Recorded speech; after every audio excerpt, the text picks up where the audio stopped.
چورابینی بهاری تحت عنوان روز دعوتشونده در شهر کلوب در سطح بلند تشکیلی برگزار گردید. در این روز جوانان زیادی به کمیسریت حربی حاضر شدند که از متانت و جسارت و خویشتن شناسی و وطنپروری آنها درک میداد. هر یک نفر آنها امروز با امر دل و محبت به مرز و بوم تاجیکستان عزیز راه خدمت را در صف قواهای مسلح کشور پیش گرفتند. مینداری خودم را با محترم جناب عالی امام علی رحمان بیان میکنم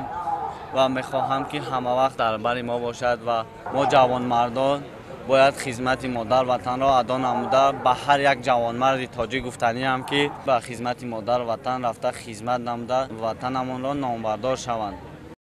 در جمع آمد تنتنه‌ای که به این مناسبت در نزد کمیسریت حربی برگزار گردید، رهبریت شهر، ساکنان و مهمانان، استادان و دانشجویان، جوانان، سابقه‌داران مهنت و والدین دعوتشوندگان با شعار و آویزه‌های ترغیب کننده میهن‌پرستی، گرامی‌داشت ارزش‌های والای انسانی و مقدسات ملی اشتراک نمودند. خدمت به وطن مادر قرض هر یک جوانی بنانگ بنامون است و در صف قواهای مسلح جمهوری تاجیکستان خدمت کردن به مادر به وطن این یک شرف است. برای همین شرط و شرایط هایی که محترم جناب عالی برای هر یک سرباز مهیا کردگیان، ما البته شرایط را رفته دیدیم، یگان کمبودی نیست و ما خواهش میکنیم از پدر و مادران، از فرزندان، از جوانان که خدمت مادر وطن قرض هر یک فردی بنانگ و بناموس است و مرحمت بیایم با خواهش خود خدمت مادر وطن را بجا بیارند و مرز بوم تاجیکستان مادر خود را حمایت کنند.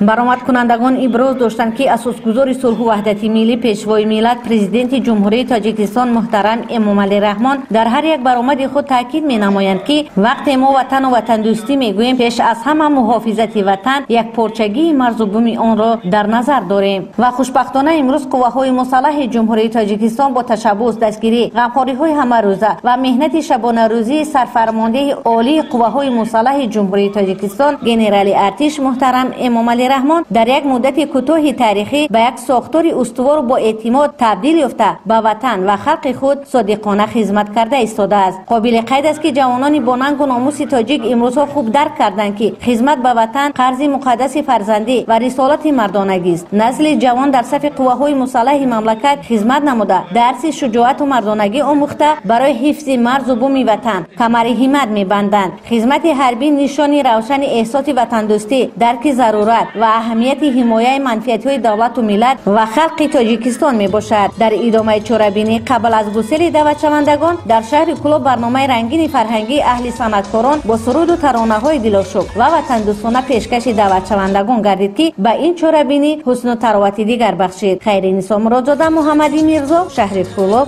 اخبار.